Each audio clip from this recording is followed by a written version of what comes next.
একটা বিষয়ে সবাই জানতে আগ্রহী, কখন আমাদের সরকার বিদায় নেবে। এটার জবাব আপনাদের হাতে। কখন আপনারা আমাদেরকে বিদায় দেবেন? আমরা কেউ দেশ শাসনের মানুষ নই। আমাদের নিজ নিজ পেশায় আমরা আনন্দ পাই। দেশের সংকটকালে ছাত্রদের আহ্বানে আমরা এই দায়িত্ব গ্রহণ করেছি। আমরা সমস্ত শক্তি দিয়ে দায়িত্ব পালন করব।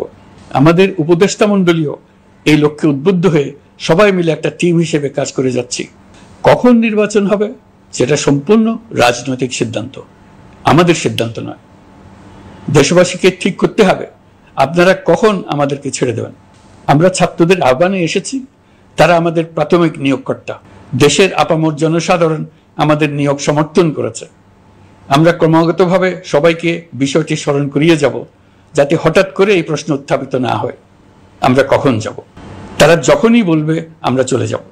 আমরা সংস্কারের অংশ হিসেবে নির্বাচন কমিশনকেও সংস্কার করব। কমিশনকে যে কোনো সময় আদর্শ নির্বাচনের জন্য প্রস্তুত রাখব।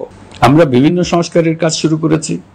দেশবাসীকে অনুরোধ করব একটা আলোচনা শুরু করতে। আমরা সর্বনিম্ন কি কি কাজ সম্পূর্ণ করে যাব, কি কি কাজ মোটামুটি করে গেলে হবে। এই আলোচনার মাধ্যমে আমরা একটা দিক নির্দেশনা পেতে পারি। তবে চূড়ান্ত সিদ্ধান্ত রাজনৈতিক সিদ্ধান্ত, সেটা রাজনৈতিক আলোচনা থেকেই আসবে। এই দিক নির্দেশনা না পেলে আমরা দাতা সরকার এবং আন্তর্জাতিক অর্থনৈতিক প্রতিষ্ঠানসমূহের সঙ্গে আলোচনায় দৃঢ়তার সঙ্গে অগ্রসর হতে পারছি না। আমি নিশ্চয়তা দিচ্ছি, আমরা আমাদের পক্ষ থেকে মেয়াদ বৃদ্ধির কোনো প্রশ্ন তুলব না। আমরা আপনাদের সকলের দোয়া চাই। যেই কদিন আছি সেই সময়টুকু উপদেষ্টা মণ্ডলীর প্রত্যেকে নিজ নিজ সাধ্যমতো দেশের এই সংকটকালে সংকট উত্তরণে যেন নিজ নিজ মেধা সাধ্যমতো কাজে লাগাতে পারে।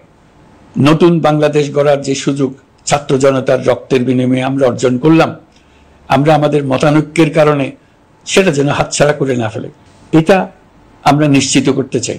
এই সুযোগ এবার হারিয়ে ফেললে আমরা জাতি হিসেবে পরাজিত হয়ে যাব।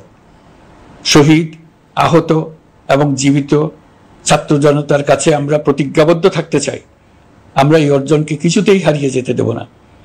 যে সুযোগ তারা আমাদেরকে দিয়েছে তার মাধ্যমে আমাদের দেশকে পৃথিবীর একটি শ্রদ্ধেয়, সকল দিকে দৃষ্টান্ত স্থাপনকারী দেশে পরিণত করতে আমরা শপথ নিয়েছি।